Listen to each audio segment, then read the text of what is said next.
अगर आपका बात करें, हम बात कर रहे थे बैंकिंग की इकोनॉमिक्स के संदर्भ में। अब देखते हैं आरबीआई एंड बैंकों के संदर्भ में देखें तो रिजर्व बैंक ऑफ इंडिया, इसकी बात करेंगे। आरबीआई की स्थापना हेतु सिफारिश जो हुई थी वो 1926-27 में गठित हिल्टन यंग आयोग, इसकी बात हम कर चुके हैं पहले। आरबीआई की स्थापना 1 अप्रैल 1935 को आरबीआई एक्ट 1934 के तहत की गई थी। स्थापना वर्ष याद रखिएगा। एक तो सबसे पहले जो पूछा जाने वाला प्रश्न है वो यही है कि कौन से आयोग की सिफारिश पे हुई थी, तो हिल्टन यंग आयोग था 1926-27 में, ठीक है। उसके बाद बात करें, आरबीआई की स्थापना 1 अप्रैल 1935 को हुई थी और एक्ट था 1934 एक्ट था आरबीआई का, ठीक है, इसके तहत हुई थी। आरबीआई की स्थापना के समय इसका मुख्यालय कोलकाता में था। कहाँ था? कोलकाता में। 1937 में इसे मुंबई में ट्रांसफर कर दिया गया था। आरबीआई का जो लेखा वर्ष है पूछा जा सकता है, लेखा वर्ष या वित्तीय वर्ष जिसे हम कहते हैं, आरबीआई का लेखा वर्ष जो है वो 1 जुलाई से 30 जून के मध्य है। 1 जुलाई से 30 जून के मध्य। आरबीआई का राष्ट्रीयकरण हुआ 1 जनवरी 1949 को, याद रखिएगा, और उस समय सीडी देशमुख थे गवर्नर, तो ये भी याद रखना। 1 जनवरी 1949 को इसका राष्ट्रीयकरण हुआ। आरबीआई का प्रबंध तथा नियंत्रण एक संचालक मंडल के द्वारा होता है जिसमें कुल 21 सदस्य होते हैं। कई बार पूछा गया, आरबीआई का जो प्रबंध होता है, मैनेजमेंट जो टीम होती है, फिर संचालन जो होता है, वो इसका जो स्ट्रक्चर होता है, संरचना जो होती है, संगठन जो होता है, उसमें 21 सदस्य होते हैं, ठीक है ना। अभी 21 सदस्य में कौन कौन होता है? सबसे पहले एक तो आरबीआई का गवर्नर होता है और 4 होते हैं डिप्टी गवर्नर। एक गवर्नर, 4 डिप्टी गवर्नर। कई बार यहीं पे कंप्यूट किया जाता है और ये प्रश्न कई बार पूछा गया है, ठीक है। 4 होते हैं क्षेत्रीय कार्यालय के निर्देशक, जहाँ रीजनल जो ऑफिस हैं, 4 ऑफिस हैं, आगे बात करेंगे कहाँ कहाँ इसकी भी, ठीक है। और 10 होते हैं केंद्रीय सरकार द्वारा नियुक्त सदस्य होते हैं। सेंट्रल गवर्नमेंट जो है 10 सदस्य नियुक्त करती है और 2 वित्त मंत्रालय के फाइनेंशियल जो आपके डिपार्टमेंट है मंत्रालय के, उसके जो है अधिकारी होते हैं 2, यानी टोटल मिला के 21 इसमें सदस्य होते हैं। इस संचालक मंडल की अध्यक्षता आरबीआई के गवर्नर के द्वारा की जाती है, जिसकी वर्ष में कम से कम 4 बैठकें आवश्यक हैं। कितनी होनी चाहिए? 4 बैठकें पर ईयर होनी चाहिए, ये बात है, ठीक है। अब आरबीआई के गवर्नर की बात करेंगे। सबसे पहले आरबीआई के गवर्नर थे सर ऑसबॉर्न स्मिथ। कौन हुए? सर ऑसबॉर्न स्मिथ हुए थे। ये स्वतंत्रता से पहले की बात है, ठीक है। प्रथम भारतीय गवर्नर थे स्वतंत्र भारत आरबीआई के राष्ट्रीयकरण के समय जो थे, देखो स्वतंत्रता से पहले पूछा जाए तो सर ऑसबॉर्न स्मिथ हो जाएगा, ऑसबॉर्न स्मिथ। और स्वतंत्र भारत की बात करें, आरबीआई के राष्ट्रीयकरण के समय थे सीडी देशमुख 1949 में, यानी कि 1 जनवरी 1949 को जब राष्ट्रीयकरण हुआ उस समय सीडी देशमुख थे। ऐसे याद रख लेना। बैंक को राष्ट्र के, यानी बैंक को देश के प्रति समर्पित करना या देश को समर्पित करना, देश को समर्पित देशमुख। आरबीआई गवर्नर कौन थे? देशमुख थे, याद रखिएगा। प्रथम बैंकों के राष्ट्रीयकरण के समय जो सबसे पहले जो बैंकों का राष्ट्रीयकरण हुआ था 19 जुलाई 1969 को, उस समय एल के झा थे, लक्ष्मीकांत झा, ठीक है। दूसरी बार जब बैंकों का राष्ट्रीयकरण हुआ उस समय गवर्नर थे, जब दूसरी बार हुआ था 16 अप्रैल 1980 को।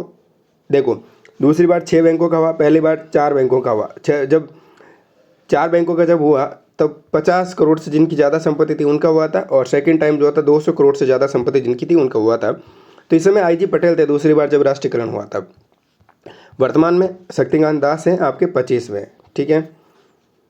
आगे बात करते हैं आरबीआई के क्षेत्रीय कार्यालय, जहां रीजनल ऑफिस के 4 जो ऑफिसर होते हैं 21 समूह में, ठीक है। 21 जो सदस्यीय समूह है इनका मैनेजमेंट का, उसमें तो बात करें तो आरबीआई के क्षेत्रीय कार्यालय कहाँ कहाँ, कई बार प्रश्न आ सकता है। सबसे पहले डीएमसी के, याद रखना डीएमसी के, यानी दिल्ली, मुंबई, चेन्नई और कोलकाता। डीएमसी के, डीएमसी के, डीएमसी के, डीएमसी के। सबसे पहले ऊपर दिल्ली में मैप किस तरीके से बना ये मत देखिएगा, लेकिन आपको समझना है, इधर मुंबई में, इधर फिर कोलकाता में और नीचे फिर चेन्नई में, ठीक है ना। तो यहाँ पर 4 इनके क्षेत्रीय कार्यालय हैं। आरबीआई के रीजनल ऑफिस कितने हैं? 4 हैं। आरबीआई के उप क्षेत्रीय कार्यालय 19 हैं, जिसमें से जयपुर में, राजस्थान में भी है, ठीक है ना। देखो क्षेत्रीय कार्यालय तो है 4 और उप क्षेत्रीय कार्यालय है 19, याद रखिएगा। आरबीआई के कार्यों की बात करें, आरबीआई के कार्यों में सबसे पहले नोट निर्गमन का एक अधिकार है। नोट निर्गमन यानी नोट को छापने का काम इन्हीं का एक अधिकार है। मौद्रिक नीति की घोषणा सिर्फ आरबीआई कर सकता है। साख नियंत्रण का कार्य यानी मैनेजमेंट करेगा, साख का सर्जन करना है, साख को संकुचित करना है, वो काम। विदेशी मुद्रा भंडार का संरक्षण करता है, ये संरक्षक है, यानी कि अपने पास सुरक्षित रखता है।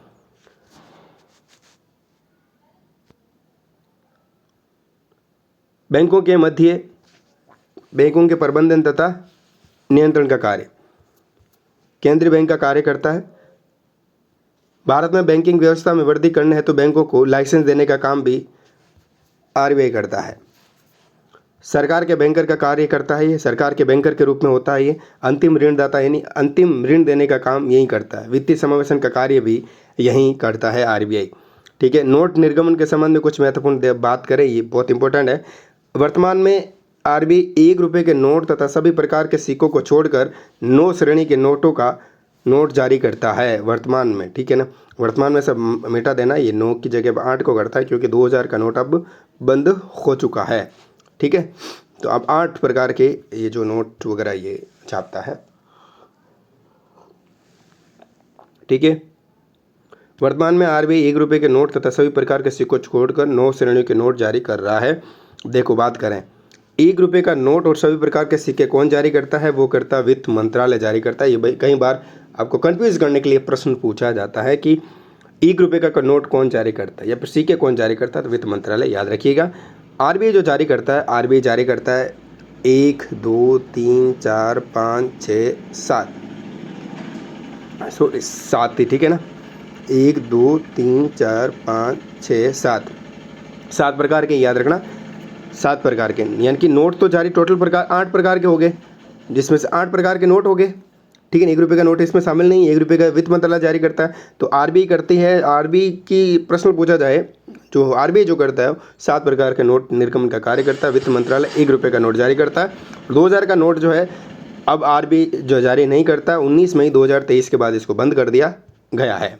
ठीक है, और 1970% से ज़्यादा के जो नोट हैं वो वापस आ चुके हैं आरबीआई के पास। ठीक है, नोट छापने का कार्य भारत सरकार है, जिसके लिए वर्तमान में 4 प्रिंटिंग प्रेस हैं। नोट छापने का काम भारत सरकार का, 4 प्रिंटिंग प्रेस हैं, 4 ही रीजनल ऑफिस हैं और 4 ही प्रिंटिंग प्रेस है। नासिक महाराष्ट्र में प्रिंटिंग प्रेस, देवास मध्य प्रदेश में प्रिंटिंग प्रेस, मैसूर कर्नाटक में और शाहबोनी पश्चिम बंगाल में क्या है, प्रिंटिंग प्रेस है, जहाँ पर नोट क्या करते हैं, छपते हैं। याद रखिएगा, मैप के जरिए एमपी में देवास, नासिक महाराष्ट्र, मैसूर कर्नाटक और शाहबोनी पश्चिम बंगाल में प्रिंटिंग प्रेस हैं। ठीक है, अक्टूबर 1958 से आरबीआई नोट जारी करते समय एक न्यूनतम कोष प्रणाली को अपनाता है, जिसके अंतर्गत वो 200 करोड़ रुपए के कोष के रूप में रखता है, जिसमें कम से कम 115 करोड़ का सोना तथा 85 करोड़ की सरकारी प्रतिभूतियाँ रखता है। यानी कि आपको नोट ऐसे ही जारी नहीं करेगा, उसके बदले में आपको सोना देना पड़ेगा। ठीक है, या फिर ऐसा कुछ देना पड़ेगा प्रतिभूति के रूप में, जिससे वो आपको उसी मुकाबले में पैसे जो है यानी साख का सर्जन करेगा, नोट निर्गमन करेगा। आरबीआई की अधिकतम 10,000 रुपये नोट जारी करने का एक अधिकार है। माफ़ करना साहब, 10,000 का तो छापना ही मत आप। 2000 में भी बड़ी दिक्कत हो गई थी, क्योंकि एक तो कम जगह घेरता है ना भाई। 1 लाख रुपये 10 नोट में हो जाएगा। एक नोट के अंदर 17 भाषाओं में जो है रुपये शब्द लिखा होता है। जो रुपया लिखा होता है, रुपया वो 17 भाषाओं में होता है। कई बार प्रश्न पूछा जा सकता है 17 रुपये में। ठीक है, 17 भाषाओं में लिखा जाता है। ठीक है ना, एक नोट पर जो रुपया शब्द लिखा आता है वो। और आर जो ये लोगो है ना आपका, आर ये जो लोगो है, ये लोगो देने वाले उदय कुमार द्वारा ये तैयार किया गया था, डिज़ाइन है ये। ठीक है, चलो ठीक है, ये आरबीआई की बात थी। आगे आप बात करेंगे, चैनल को सब्सक्राइब करेंगे आप। नमस्कार।